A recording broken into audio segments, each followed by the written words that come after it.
Thank you. So if you, don't want to be recorded, it's okay to leave your camera off. If you have no problem with it, then great. So I see we got Kat in here from Chatsworth. Hey, Kat, good to see you again. Let's see. Oh, Dorothy from San Pedro. I thought I said Puerto Rico for a second. I was going to say, hold on. Roberto Atwater. I got to look that up. I heard that a lot of times. Atwater Village. Okay, good to see you. We got somebody calling from Vista. I know where that's at. That's San Diego. Okay, Vanessa. Simi Valley, East LA, Los.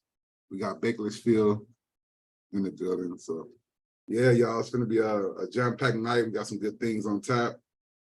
So let's get started. So I'm gonna start off by sharing my screen real quick with let me see real quick. I'm right here. Here we go.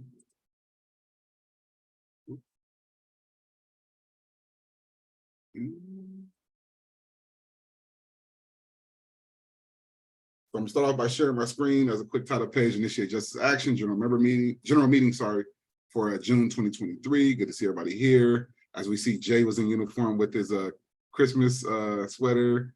Taina was in uniform, looking real Christmassy. I don't know about the other two fellas in that photo, but we're gonna give them a pass. As we all know, Initiate Justice Action mobilizes the power of people impacted by incarceration. So that's what we're doing here. We want to advance those progressive voices and lift up those voices in the grants progressive policies here in California. So we're going to do a brief little agenda review for June 2023 general meeting. We're going to start off with some walk-ups and introductions, which we're in the middle of.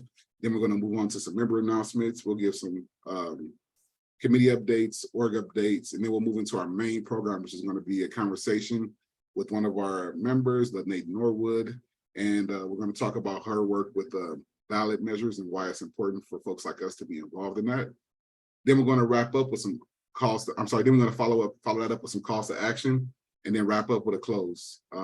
So it's going to be again a really detailed night with some quality information that folks will be able to take away. So since I'm already talking, I guess I'll get started with the June member announcements. So first, we'd like to take a second to give a round of applause, digital handshake, whatever you got. For our new members, we got official new members. We have Matthew E., Vanessa R., who's been coming to everything since she signed up. Really appreciate you. Gabriel S., Catherine, who's been a cornerstone as well. Kayla, Danny, Cornelius, and Ben A. Good to see you all. Appreciate y'all taking the step and becoming members of IJ Action. Look forward to seeing y'all plug in and be a part of this transformative movement that we have going on. We also want to take a second to shout out our members who completed new member orientation, which we have Vanessa R., Catherine T., Napoleon S., and Anna Lira. Thank you all for pulling up and completing that orientation, which is just a little info session that we do in about like 30 minutes, which, welcomes folks into the fold, as well as go over some basics of nonprofit space and how we do things. And then also we want to, always practice transparency here at IJ Action. Want to let y'all know that our member donations as of last month were $255 on 8 contributions. So thank you folks for donating. Those funds help us to do our work, as well as to hold events and other spaces for members. And we really appreciate the sacrifices that you all make. So while we're talking about membership, I'm briefly going to go over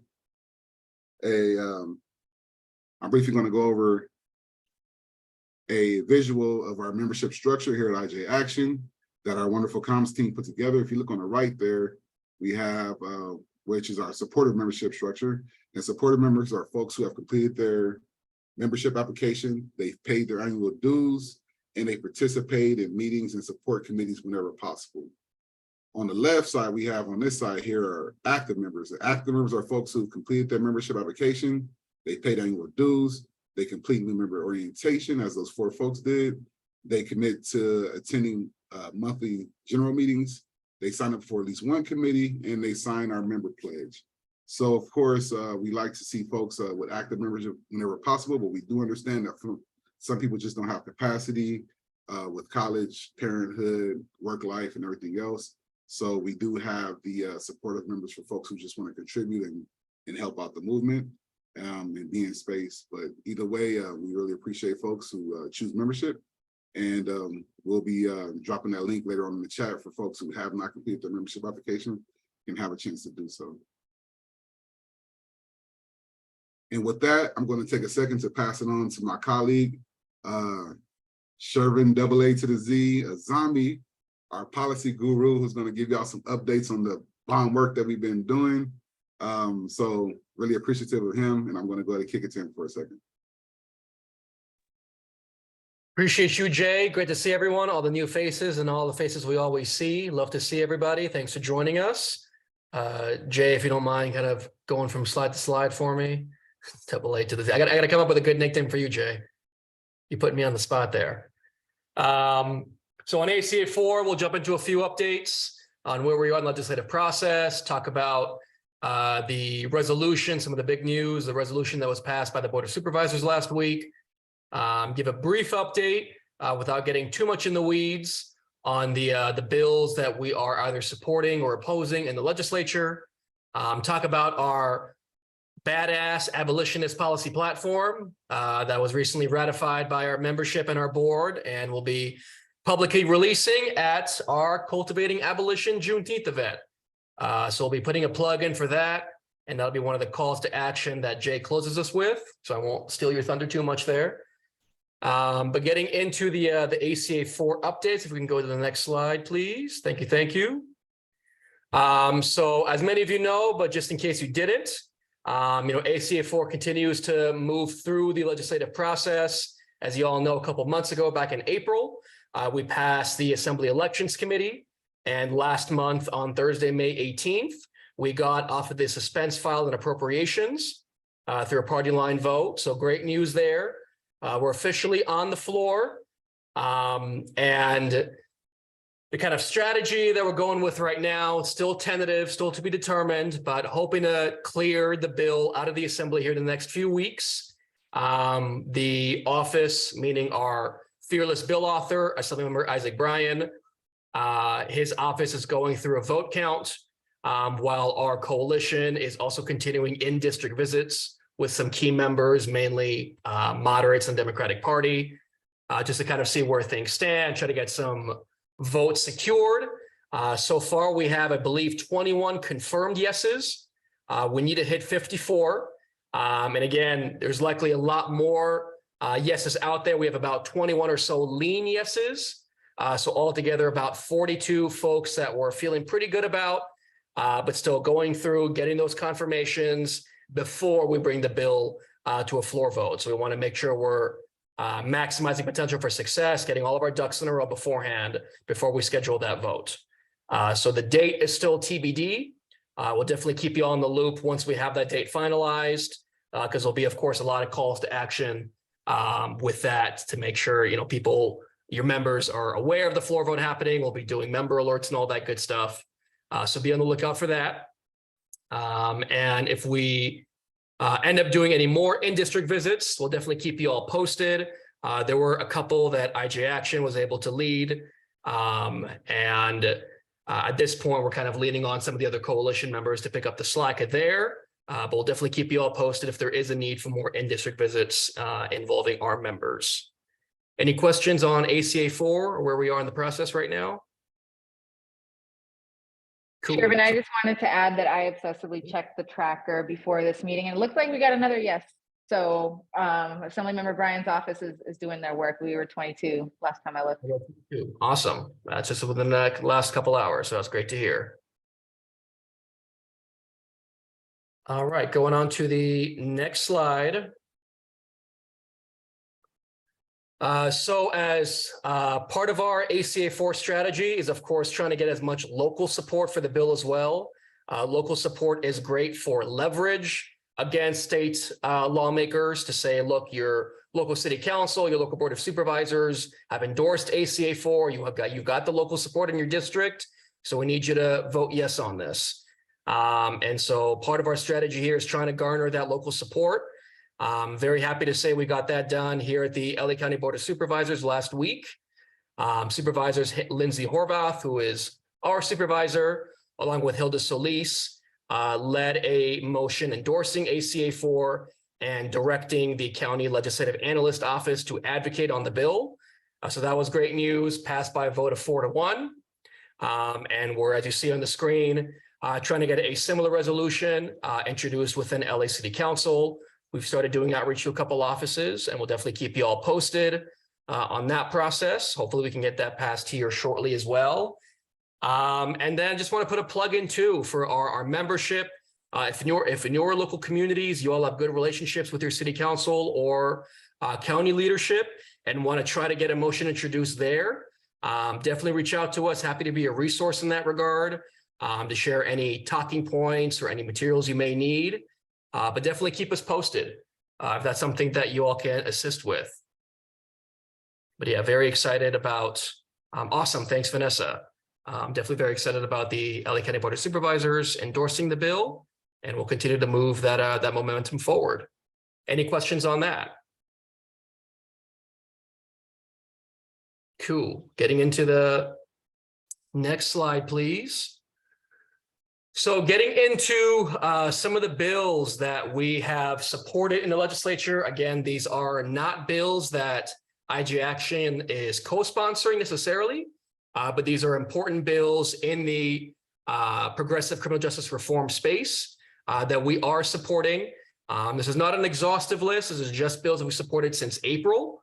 And without going too much in the weeds, just to give kind of a very high level overview of what some of these bills are. That first one from Isaac Bryan, AB 544, would allow or would turn county jails into polling stations, so we can ensure that our brothers and sisters in our county jails here in California can participate in our democracy. AB 764, also from Isaac Bryan, is around the redistricting process, kind of born out of the scandal that happened here in LA last year. 702 from Jackson is around juvenile justice and putting funding into juvenile justice prevention programs, kind of community-based programs to foster our youth and invest in their future. SB 81 from Senator Skinner kind of improves the parole process and kind of helps streamline that, take away some of the power from the parole board and address some of the bias and discrimination that unfortunately is inherent to the process. The next bill, another constitutional amendment, continuation of work that was done last year. This one, ACA 8 from Assemblymember Wilson. This one addresses slavery in California prisons. It's another measure to abolish slavery that IG Action is supporting. The next one from Senator Stern, our local senator here in the Valley. This one would lower the voting age to 17. So again, in the spirit of expanding democracy, we support this bill as well. Next one, AB, and again, I know I'm going through these really quickly. If anyone's had any questions about any of these bills, feel free to reach out to us individually about them, but just in the interest of time. AB 958 from Assemblymember Santiago and Banta. This one would improve visitation within our prisons and move us closer to recognizing visitation as a civil right. Next one, SB 234 from Umberg. This one would require all schools, college campuses, and concert venues to carry Narcan. So a public health-based approach to address the fentanyl crisis based on helping people and saving people's lives. So that's a good bill that we're supporting.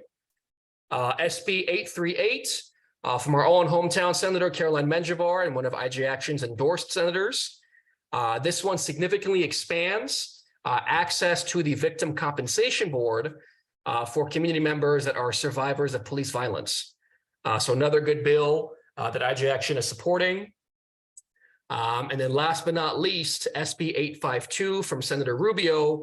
This one would prohibit ICE from conducting probation searches.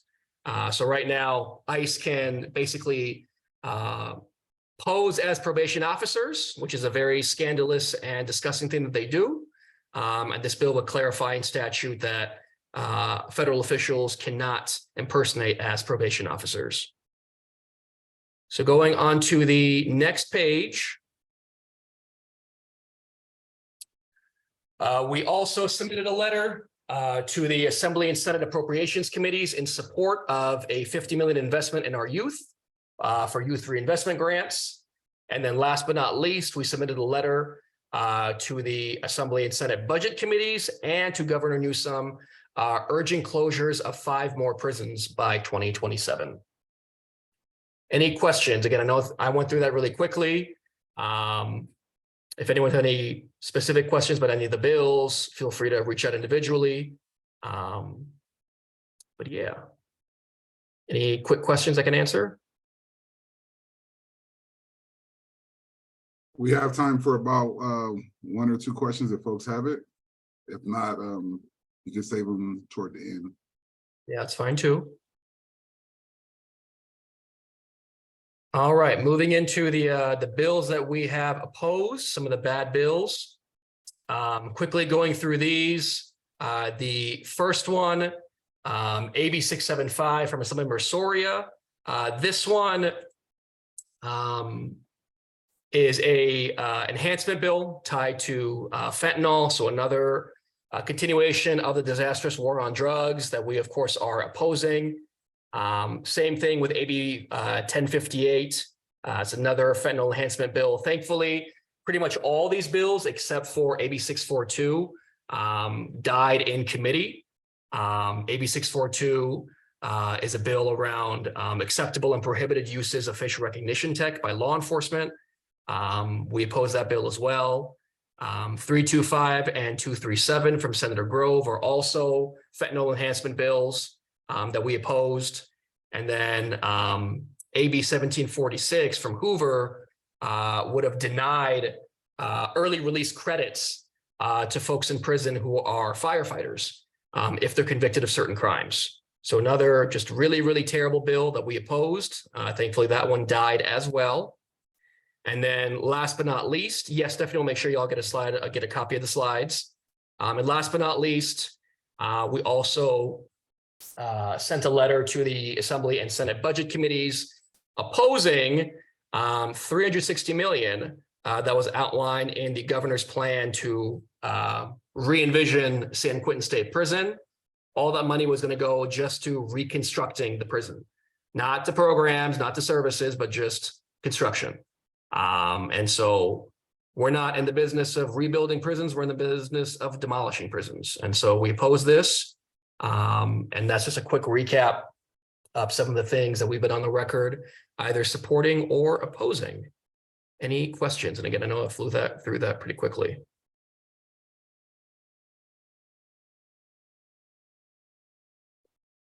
Cool.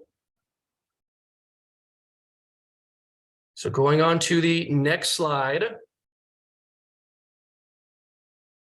So, of course, the big news, our abolitionist policy platform, which has been, in the works for about 1.5 years. Very, very excited to say that it was unanimously approved by our membership and our board back on June 6th. Great news. This is the first ever statewide abolitionist policy platform articulating a comprehensive vision for achieving abolition and true public safety in our communities. So hats off to all of you for all the work, all the advocacy. We're very, very excited to begin rolling out this platform. Again, we'll be doing a big to-do about it this weekend at our Cultivating Abolition Juneteenth event. That'll be our fundraiser, our Juneteenth celebration, and the official unveiling of our platform. So super, super excited. Better see each and every one of you all there. Because it's going to be a hit. We're going to have Adam performing. You don't want to miss that for sure. If that's the only reason you came, that's an excellent reason to come. So better be expecting all y'all there. And that's a good kind of segue into the last slide that I'll be speaking about, which is, of course, doing the full plug for our event. Again, we're in the midst of a flash sale right now until 7 a.m. tomorrow. So if you haven't gotten your ticket yet, if you've been waiting to the last minute like we all do, now's the time to do it. Catch it while you can, while it's 20% off. Again, it's going to be this Saturday, June 17th, starting at 5 p.m. until 7 p.m. We'll have, again, live performance by the one and only Adam Kane. We'll have kids activities, which is going to be super fun. We got farm animals on site too. We got catering from an awesome local Black-owned restaurant, and so much more, raffle prizes, the whole shebang. So hope to see you all there. The link I know was dropped in the chat. It's also on your screen. So again, take advantage of that flash sale, buy your ticket now before it's too late, and looking forward to seeing y'all on Saturday. So I will now shut up and turn it back over to you, Jay. Hey, thanks, Shervin. Really appreciate it. Again, Shervin AA to the Z on the policy update, y'all. And I appreciate that detailed breakdown of all the things that we got going on, including this wonderful Cultivating Abolition event. Perfect opportunity for folks to get in their network, for folks to meet each other. Trust me, people look way different outside of the Zoom box. You'd be amazed, you know, what it's like actually pulling up on somebody that you just seen digitally. So definitely looking forward to that. And with that, we're going to quickly get into our June committee updates, and then we'll move on to our highlight of the night. And Tina's making cookies and cupcakes for the event, just so y'all know. So also, I just want to let y'all know that since I posted that, I'm getting a request in my DMs, like, can you make this? Can you make that? yeah, we need them lavender joints and the white macadamia. I never tasted your white chocolate chip. But anyway, so back getting out the weeds of the bakery of the bake-off. Yeah, so we're going to briefly get into our June membership and outreach committee updates. And since I am the chair, I'll go ahead and give that update. Then I'll kick it over to my colleague, Emiliano, to give the communications committee update. So the membership and outreach committee is responsible for community organizing, outreach, training, and recruiting new members to IJ Action. This past month, the committee is focused on recruiting new members, of course, supporting ACA4 policy campaigns as always, and facilitating civic engagement presentations. I was fortunate enough to be able to host 2 civic engagement presentations this past month, and they were very meaningful in spaces with folks who are justice impacted by incarceration, formerly incarcerated, and just to sit there and have those conversations to be able to inform folks of their rights is very meaningful. And then also too, it gives folks to see in real time the work that we're doing here at IJ Action. So it's great to be a part of that type of work. If you are a member of IJ Action and you're thinking about joining the committee, you can go ahead and send me an email, j@IJ Action. Our meet days are usually typically the 3rd Tuesday of the month from 6:30 to 7:30. Committee meetings for this month in particular are not taking place because of everything else that we have going on, but they will resume next month as regularly scheduled. So if you're not on the committee list or you haven't received those committee invites or updates, please just send me an email, jay@IJ Action, and I'll be sure to email you back, and I'll be sure to get you in the loop on that so you can participate in this wonderful stuff that we have going on. And then also, if you know spaces where you feel like you would benefit from community conversations or recruiting and talking to folks, we could also get you activated, get your supplies, and have you to perform at your best. And so with that, I will go ahead and kick it over to the Comms and Fundraising Committee for their update.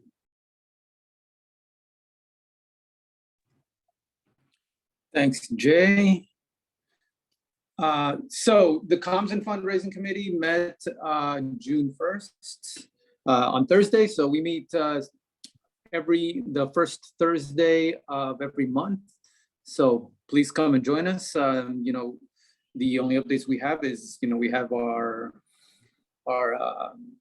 abolitionist, our Cultivating Abolition program, and we need some folks who are on the committee to help out with some photos and stuff like that. So if you're going to come, you're on the committee, hit me up, and see if you can support me during that time. That's all I got. Back to you, Jay. All right, thanks for that, Emiliano. Appreciate the update. And with that, we're going to take a second to get into our main presentation, which is going to be a ballot measure conversation with Lanae Norwood. So I'm going to take a second to read her bio. So Lanae is the founder and CEO of L. Norwood and Associates, a boutique movement building firm rooted in communities. It's rooted in the communities it serves, its culture, and its liberatory values. Lanae is a polymathic and respected community organizer, strategist, trainer, facilitator, speaker, creator, ideator, and with over 18 years of combined professional experience in movement building, communications, marketing, and organizational leadership development. She has deep connections to the Black, Latinx, Latino, Hispanic, Chicano communities, Indigenous communities, AAPI, and other people of color communities throughout the U.S. Lanae's lived experience, community organizer, and systems impacted youth informs her movement building work and drives her passion for liberating and empowering oppressed communities. So with that pleasure, I'm gonna stop my screen share for a second. So that way we could go ahead and highlight Lanae. And where, let me see. There we go. Spotlight, Lanae. All right, good evening. Hey, Hey, it's such a pleasure to be with all of you, all my freedom fighters, warriors for justice, abolitionists. What's up, what's up? what's up? It's so good to see you. I really appreciate you, taking the time out and making the sacrifice of joining us today. I know you got a lot going on in the movement work that you're doing, but as a member of IJ, I appreciate you stepping up on the tag in and just willing to talk to us about some informative some of the informative work that you're doing and what it's like on those ballot measure committee works and being a part of just the coalitions in general. So I'd first like to thank you, of course, and if there's anything that I didn't cover in your bio that you would like to say, I give you the opportunity to cover that. If not, we could jump into my first question. Only thing I'll say is I'm an organizer first, period. Okay, so basically you're gonna lead this conversation with a call to action. I mean, Okay, and so I would like to actually, Lanae, how long have you been doing ballot measure work? Please briefly describe what led you to this type of work. yeah, so had the opportunity to formally work on my first ballot measure in 2018 when I was working as a deputy field director for a Black Power building organization. And I was able to grow in leadership. I started as an organizer, knocking doors, canvassing, phone banking, texting, doing all the things we have to do to contact voters around issues, and just grew in leadership in that organization and was able to lead a team of amazing organizers throughout the state of Florida. So y'all see what's going on with DeSantis. We was up against DeSantis in 2018, tried to get Andrew Gillum elected, and we were able to work at a coalition called the Win Justice Coalition, which was Planned Parenthood, SEIU, Florida Restoration Rights, Hard Knocks. I mean, we had a huge coalition. It was a coordinated effort with Color of Change PAC to enable and restore voting rights for folks who were formerly convicted of felonies in the state of Florida. In the state of Florida, that was 1.4 million people. So we did not get Andrew Gillum elected, and hindsight is 2020 on that, but we did pass Amendment 4. We did that by knocking doors. We talked to millions of people, and we just did the work, and we built community based leaders from the community. We taught them how to engage in this work. We taught them, what were the issues, what were the opportunities, what were the hopes, and we just built teams of volunteers throughout the whole state through house parties, block parties, you name it, and really made sure that we centered Black joy and love for community in everything we did. So that was my first ballot measure, y'all. I had no clue what that meant or what that entailed, but I just rose to the call, and I was just like, you know what, this seems like something that is going to make huge impact. I'm gonna dedicate myself to this. And I relocated from Cali and lived in Florida and bounced around Florida and back and forth for about a year and a half. So it was a dope experience. And we're seeing now, pushback from that work that we did then. We see that there are crazy efforts, right-wing and conservative efforts, really driving racism and hate and really trying to roll back the progress that we made and the foundation that we made in 2018 through now. So, the impact of that, there's still work to be done. That was one victory in a big war to a battle, and just sending love and manifesting strength and power to my Florida people as we see the impact that even has here in California. So, No, that's pretty dope. And that work is crazy that you highlight like what's going on in current times and so many just attacks on folks who are impacted, and just we see it impact the folks often used as political pawns, and I think that's what really highlights the importance of the work that you've done. So you've mentioned one ballot measure in particular that you worked on. I would just like to know what are some type of ballot measures that you have also worked on in the past. Of course, voting rights is paramount. It's of the utmost importance, especially when we see just the attacks on democracy in general and impact the people. But just wondering, are there any other types of subjects that you cover, or any other types of legislation that you favor in general? Yeah, this past cycle before the one we're currently in now, I had the opportunity to lead African-American Black community mobilization for Prop 16, me and my team. Prop 16 was the attempt to repeal the ban on affirmative action, which we see has implications on race-based policies that are moving throughout our state and legislature currently and forevermore. The ban on affirmative action prevents us from advancing any policy that states the basis of the policy on being race. That also includes special consideration for college admissions, for employment in public institutions. And when we look at the disparities and inequities and the systemic racism that exists in our current state, it's important that we enable equitable policy that gives special consideration to oppressed groups who have not had access, who have not been able to experience the American dream, as they call it, and not been able to have their fair share and their fair opportunity to advance their families and themselves. So it's important that we name and are explicit when we say, hey, this policy is really meant to help Black people. This policy is really meant to help the Latin community. This policy is really meant to help poor people. This policy is really meant to help the LGBTQ+ community. It's important that we are intentional and specific with how we design the solutions that will just make improvements. It's not going to fix everything. We know that the system was not designed for us. We are abolitionists. We know that we can't fix it, but we need to get the foot off of our necks, and we need to use these opportunities to build consensus and build power and build belief in the possibility of what a brighter future can look like when we create and transform the existing system. So Prop 16 is a big one. I think it's coming back.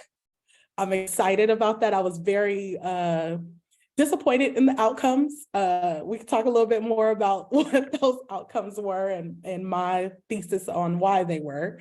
But really, really important bill, especially right now as reparations is moving through, going to be moving through the California legislature, and the task force just concluded its work when we're talking about repairing historic harms and current harms and anti-Black racism, and how that has impacted Black Californians and Black people living in America. Prop 16, the ban on affirmative action, would prevent us from advancing policy that is based on race or implementing solutions or resources to right the wrongs of the enslavement of Black people and other oppressed groups like our Indigenous people and our Latin community. And reparations are not new. Just want to throw that in there. We've seen reparations before. This is not a new concept. Other oppressed groups that have been targeted by the government have received reparations before. So I'll get off of that soapbox for a second, but it's important we have the ability to specifically name groups by race who have experienced discrimination, racism, and harm and create specific budgets, supports, resources, solutions for those groups. Another one I can talk about is Prop 15, which was the Fair Share Initiative, to really make sure that corporations that are doing quite well for themselves pay their fair share in taxes. I don't know about y'all, but I got tax bills and I'll be like, how did Trump only pay $700 and I'm paying this? Yeah. So when we talk about the elite, the wealthy, the uber rich people who have great accountants and lawyers to help create tax loopholes, it's important that they pay their fair share in taxes, and that those resources will create opportunities to balance our budget. They will create opportunities to fund programs that we need for groups who are living without resources or have limited resources. So Prop 15 was super important. That also did not pass, and I have thoughts about that as well.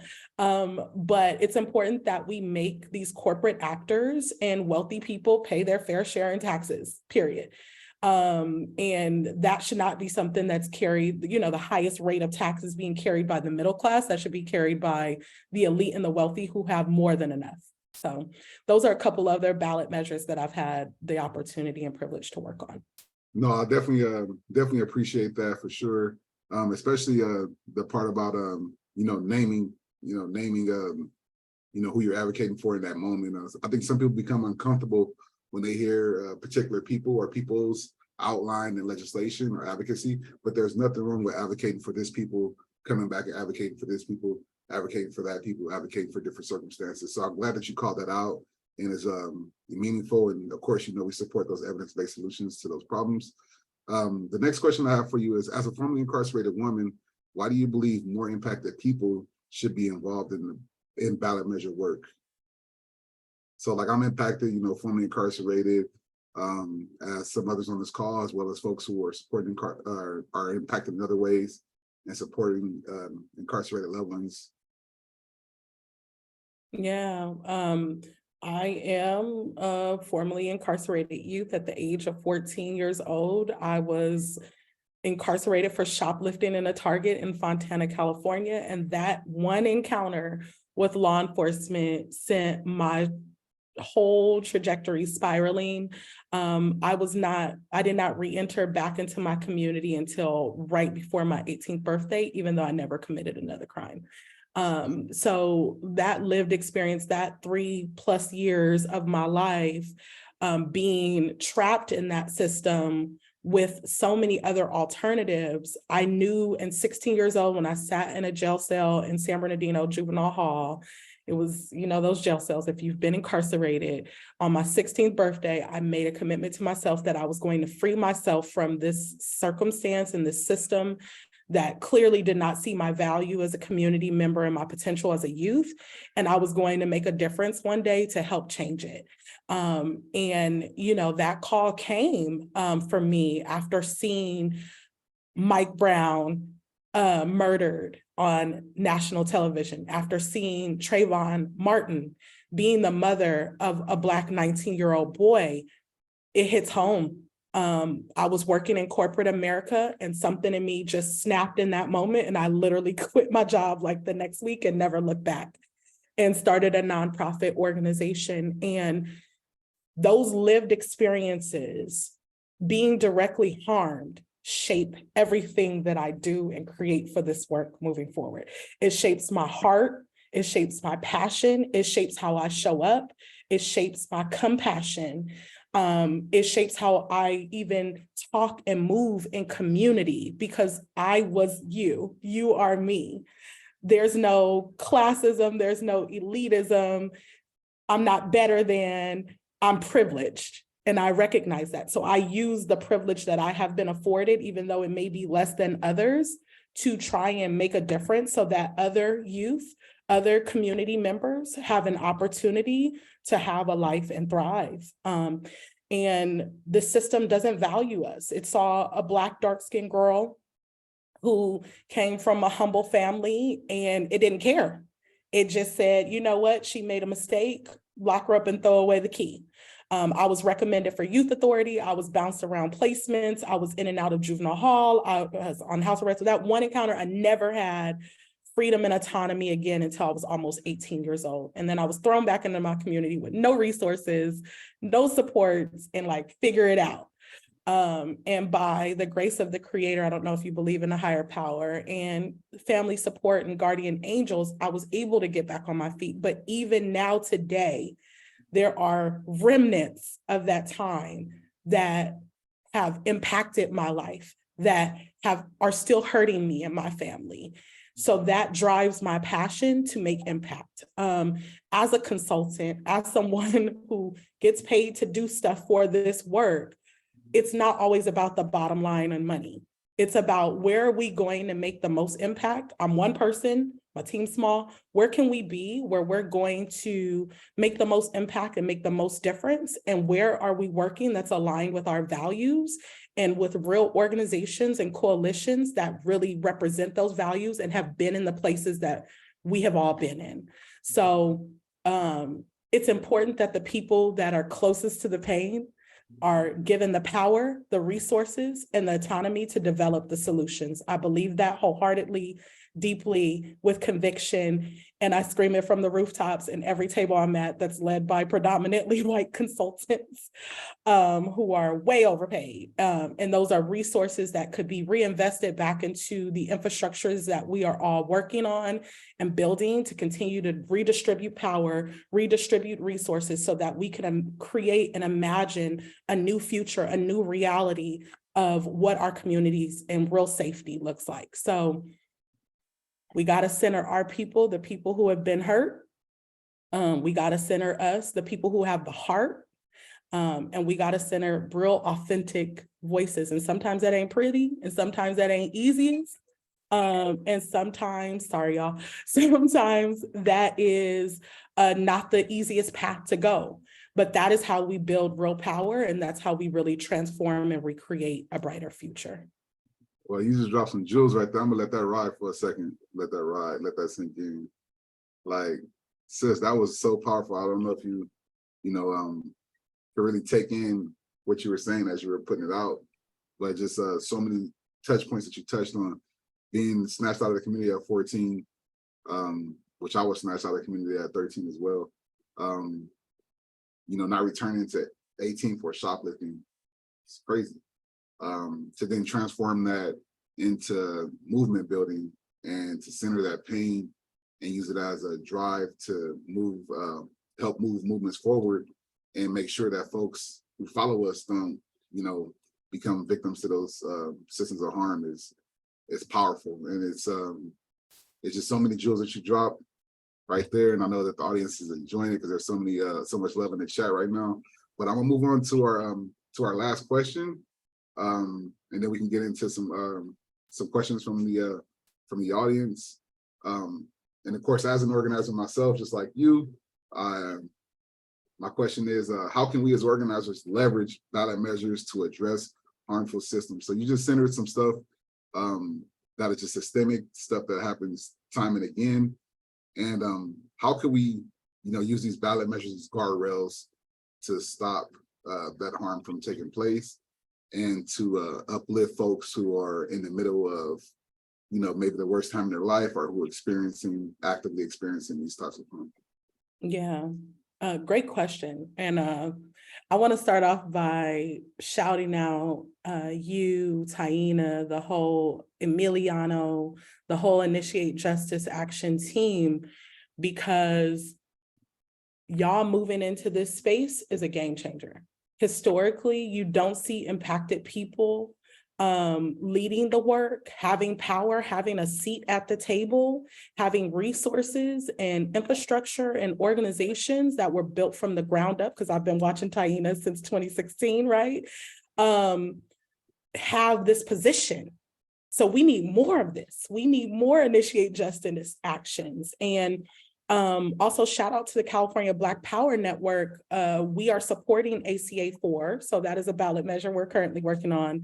Me and my team lead the communication strategy and work. So we're always pushing out content around ACA 4 and everything that we do to make sure that we're pumping this up and amplifying this, that it needs to make it across the finish line. So just Godspeed to y'all and the work you're doing. Keep going. More of this, more of this, more of this. How can we build a bench of organizations like yours and leaders like you all to advance these constitutional amendments? You know, it's important because we know that the system as it currently exists was not designed for us. The Constitution was designed to protect the elite, the wealthy, and the white, period. It was not designed and created to protect Black and brown and poor people. So while we are imagining, creating a new system and abolishing the current system, we have to chip away at the harm that our communities are being experienced right now. It's like triage, right? It's not one or the other, it's both at the same time. Because we have to reduce the harm, we have to do harm reduction. We have to alleviate the pain so that our people can show up for the future. There won't be a future if we don't address what's happening right here and right now, because this machine, it's multifaceted, it's regenerative, and it perpetuates itself, and it was set in motion hundreds of years ago, right? So we have to address the current harm. We have to chip away at the current system. We have to triage. We have to respond while we build the future. So it's important that we leverage policy work like constitutional amendments to do that. It's important that we have Initiate Justice Action and other organizations at the table, because even good intentioned liberals or progressives or whatever we want to call them, they don't understand, they don't get it. So we have to be the voice at the table to be like, nah, that ain't deep enough, that's not comprehensive enough, that's not well-rounded enough, or that's not going to address the issues from the experiences that we are collecting from the community and living in currently, right? So it's important that we redistribute power, that we redistribute resources, because those are also seeds that are planted for the future that we're creating, right? When we are siphoning here and there, right, these resources, we're contributing to what we want. And we're preparing our community for not here and now, but where we're going. So every message that we drop, every story that we tell, every policy that we pass that points us in a direction away from the trajectory we're in is creating the bridges to take us there. So that's why it's important that we continue to get engaged in constitutional amendment work, ballot measure work, and we continue to push these policies while we abolish this system and create a new one. Yo, that was dope as heck. Really appreciate that. A lot of levels, and I really appreciate that triage analogy. Prior to my incarceration, I worked at a hospital once, so I definitely understand that. And it's addressing this while addressing that, and seeing which one has to be addressed first and moving forward. So that's so powerful on a lot of levels. And I, again, really appreciate your time. So much love and kudos in the chat. And with that, we're going to take a second to open it up to the floor for questions. We have about 4 minutes. So if folks got questions for this amazing person right here, Lanae, please feel free to raise your digital hand or drop it in the chat, and then we'll get you called on, and we could we'll go from there. But just so much love. We have you know, folks dropping hundreds, wow, period, all caps. Just so much affirmation on the jewels that you were dropping. And Shervin said a mic drop. That was so powerful. Taina has her hand raised, acknowledging Taina. Thank you, Jay. And thank you, Lanae, so much. Like, I just want to reiterate, like, everything that was said in the chat. I don't have a question. I'm going to do that annoying thing where I don't actually ask a question, but I do just want to like uplift you and thank you for like being a living testament of what we preach at Initiate Justice and IJ Action, which is that people who are impacted by incarceration absolutely have all of the skills and the tools that we need to win these campaigns. I think that we are, you know, conditioned to believe that because we're impacted by incarceration, that somehow makes us unqualified, that we are unskilled. that we are only good for sharing our story and being tokenized in a certain way. And that's the only contribution that we have to offer. But you are a brilliant communication strategist that people have to pay big money to bring onto a campaign, and you win campaigns.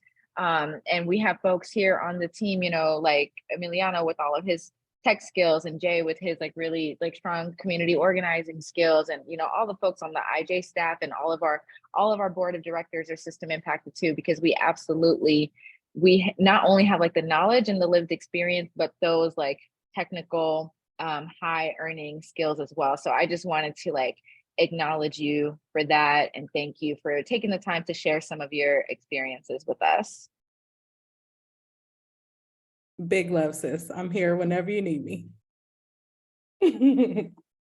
That's dope. Yeah, so let's see right here. If anybody else has anything, please let me know. But Vanessa R says, I just want to say that it is an honor to share space with you. With you all, you're all our champions. So like just you know, again, from someone who's impacted to other folks who's impacted, it's just powerful to see us making these moves, to see us in these spaces, to see us advocating, and to see us being a part of solutions to systems that other folks have set in place for decades to harm us and other folks that look like us. And so just to see that acknowledged, and to know that we're not all crazy, we're not all, you know, fighting, swinging in the blind at dark at night, that there's actually something that we're facing, it's meaningful, it means a lot, it's powerful. But again, I just want to thank you for taking your time to come out and to tap in with us, and appreciate you and all that you do for us and for this movement. Yeah, maybe folks want to just come off of mute and shout out some love, say thank you to Lanae, give her a round of applause. Thank you so much for being here. We appreciate you. Thank you. Thank you all. It's an honor, it's a privilege, and it's a pleasure. And these moments, these times, they just fire me up. Like there's a lot going on. We like one day away from the budget closing. So y'all, it's been crazy, but man, Ubuntu. I am because we are Ubuntu. We are. Thank you, hearts. Thank you so much. Thank you so much. Love in the chat. I'm here, not just talk, but in action. So appreciate you all. Thank you so much. All right, so with that, we're going to take my big head self off of spotlight, and then I'm going to share my screen. So we just had an amazing conversation about ballot measures and how those can be the guardrail to harmful systems, as well as restoring humanity in the world, in our world as we see it. And so with that, of course, we're going to move on to another section as an organizer. And it's how can you be involved? So how can you be involved in this work that we have here at IJ Action? How can you be involved in these spaces? How can you gain more knowledge? How can you just be a part of things that are taking place here at IJ Action? And so I have a couple calls to action for folks tonight. And the first is that folks attend this month's member meeting. The link will be dropped in the chat at some point. And this month's member training is Ballot Measures 101.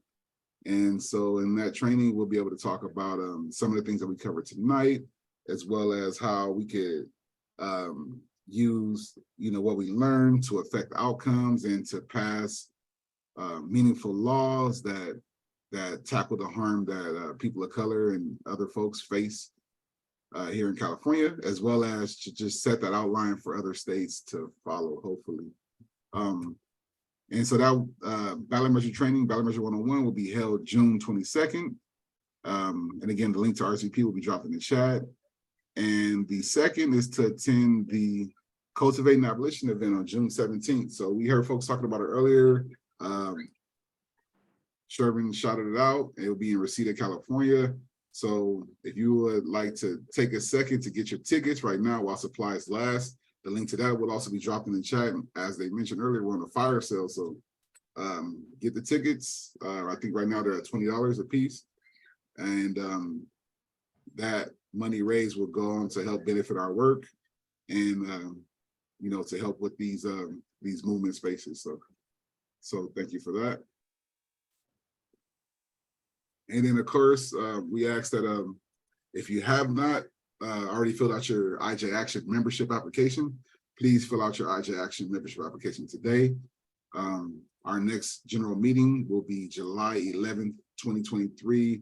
And I will send out the link to RSVP for that as well. And we will drop that in the chat. Please fill out your membership application. Once you fill out your membership application, you will receive a confirmation email from me along with next steps. So I want to thank folks and remind folks to take care of those bits.